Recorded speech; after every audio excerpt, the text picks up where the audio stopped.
1991 के मूल वाद में एक बड़ा फैसला एफटीसी कोर्ट से आया है। हिंदू पक्ष की याचिका खारिज कर दी गई है। अतिरिक्त सर्वे की जो मांग थी उसको एफटीसी कोर्ट ने खारिज कर दिया है। कोर्ट रूम में मौजूद थे मदन मोहन जी, क्या फैसले में क्या कहा गया? माननीय न्यायालय ने हाई कोर्ट और सुप्रीम कोर्ट में लंबित मामलों के आलोक में जो एएसआई से संबंधित हैं, इसी के आधार पे खारिज किया गया है। अब हमारे पास हाई कोर्ट जाने का विकल्प है। कितने पन्नों की रिपोर्ट है? ये टोटल 18 पेज की रिपोर्ट है और जो कि हमारे सामने आई है। लंबी एक्सरसाइज के बाद आज अभी माननीय न्यायालय के द्वारा ये आदेश निर्गत किया गया। तो हम अपेक्षा करते हैं कि अब हम लोग हाई कोर्ट जाएंगे। यहाँ से हमें निराशा हाथ लगी है। अब मदन जी, 5 महीने से ज़्यादा दिनों तक यहाँ ये सुनवाई चली। हिंदू पक्ष ने एक विषय पर बहुत तफसील से अपनी बात रखी कि जब तक पूरे परिसर का सर्वे नहीं होगा पूरी बात नहीं आ सकती है, हिंदू पक्ष के साथ न्याय नहीं होगा। अदालत ने बिल्कुल ध्यान नहीं दिया। अब ये अलग अदालत का विषय, चूंकि हाई कोर्ट और सुप्रीम कोर्ट में ये मामला इसी से संबद्ध एएसआई से संबंधित लंबित है और उसके आलोक में एक 4th स्टेज की कोर्ट कैसे आदेश कर सकती थी, यही आधार। सेंट्रल डोम के मामले में भी कुछ कहा है कोर्ट ने? निसंदेह उस विषय का उल्लेख करते हुए ये आदेश डिलीवर हुआ है और अब ये सारे विषय पुनः हम हाई कोर्ट में रखेंगे।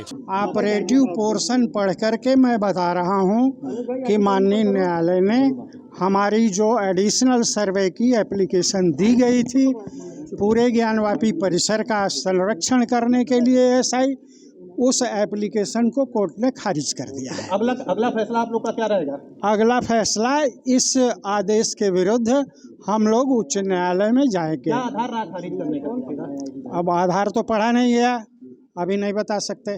क्या आप लोग सर टोटल क्या रहा सर? राजकोट में क्या रहा? मांग क्या थी आप लोग किसकी? केवल यह है कि हमारी एप्लीकेशन खारिज हो गई। ऑपरेटिव पोर्शन पढ़ करके मैं बता रहा हूँ, पूरा आदेश पढ़ा नहीं गया है।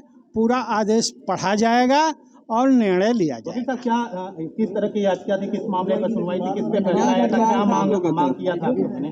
हमने मांग यह किया था कि पूर्व में जो एएसआई सर्वे हुआ था और जो आख्या फाइल की गई थी वह इस न्यायालय के आदेश दिनांक 8/4/2021 के अनुपालन में नहीं था।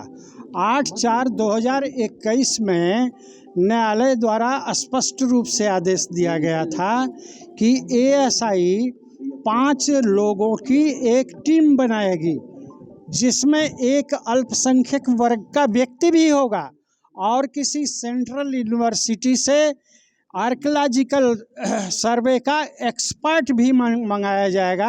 इन सभी लोगों के द्वारा मिल करके सर्वे किया जाएगा और रिपोर्ट दिया जाएगा।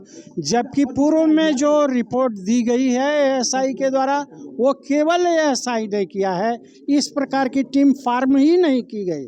इसलिए 8/4/2021 का जो आदेश हुआ है, जिसे माननीय उच्च न्यायालय ने भी कन्फर्म करते हुए इस न्यायालय को आदेशित किया था कि यदि पूर्व में एएसआई की आख्या जो है वह 8/4/2021 के आदेश के अनुरूप नहीं पाया जाता है तो एडिशनल सर्वे के लिए कोर्ट आदेश करेगी। इस आदेश का इस न्यायालय ने मेरे अभी तक संज्ञान में जो आया है, जो ग्राउंड्स हुए हैं, उसका उल्लंघन किया है और यह आदेश गलत है। आपने मांगा था कि जो वजूखाना जो सीज है उसकी भी मांग आपने की थी, 100 मीटर नीचे जाकर के मांग साइलेंट के माध्यम से। सर वो भी तो कहीं ना कहीं उन्होंने इग्नोर किया है आपकी मांग को। वजूखाना माननीय उच्चतम न्यायालय के आदेश से सील नहीं किया गया है। वह संरक्षित करने का आदेश दिया गया है डीएम को और इस प्रकार संरक्षित करने से उसको सील नहीं कर दिया जाएगा। और एएसआई ने पूर्व में यही कह करके कि माननीय उच्चतम न्यायालय ने उसे सील किया है, इसलिए उसका सर्वे किया ही नहीं, तो पार्ट ऑफ प्रॉपर्टी का सर्वे हुआ ही नहीं और सील का आदेश भी कोई नहीं है सुप्रीम कोर्ट का। दूसरी बात यह है कि जो सेंट्रल डोम है, माने जो बीच का गुंबद है, वही उसी के नीचे स्वयंभू विश्वेश्वर का ज्योतिर्लिंग है। उस पर पूर्व के सर्वे में कोई खुदाई नहीं की गई थी। खुदाई करने से स्वयं को विरत रख लिया था एएसआई ने, और जो सर्वे किया था अपना जीपीआर सिस्टम लगा करके, वह उनका रिपोर्ट, उनका सिग्नल केवल 5.8 मीटर तक नीचे तक का दिया। उसके नीचे मलबा और बड़े बड़े बोल्डर्स पत्थर के मिले, जिसके कारण नीचे का रिपोर्ट नहीं दे सका।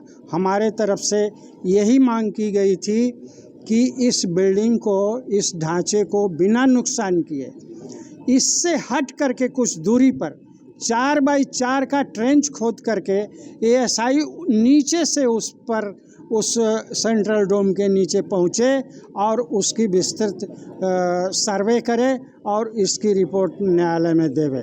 लेकिन किन कारणों से इस न्यायालय द्वारा हमारा प्रार्थना पत्र खारिज कर दिया गया है, इसको हम लोग उन ग्राउंड्स को पढ़ेंगे, देखेंगे और देख करके उच्च न्यायालय में इसके विरुद्ध अपील दाखिल करेंगे। अगर ये माना जाए कब तक जा सकते हैं आप high court? With in limitation 30 दिन का जिला न्यायालय के लिए है और 90 दिन का उच्च न्यायालय के लिए है। दोनों चीज़ों को हम लोग अभी कंसीडर करेंगे कि हमको जिला न्यायालय में जाना है या उच्च न्यायालय में जाना है। तो सबसे बड़ा जो इस समय फैसला है एफटीसी कोर्ट से आया है, फैसला ये है कि अतिरिक्त सर्वे की मांग जो 1991 के मूलवाद में हिंदू पक्ष की तरफ से की जा रही थी, उस मांग को कोर्ट ने खारिज कर दिया है। अब इस मामले को लेकर हिंदू पक्ष हाई कोर्ट में अपील करेगा। Amit Singh, TV9 UP, Varanasi.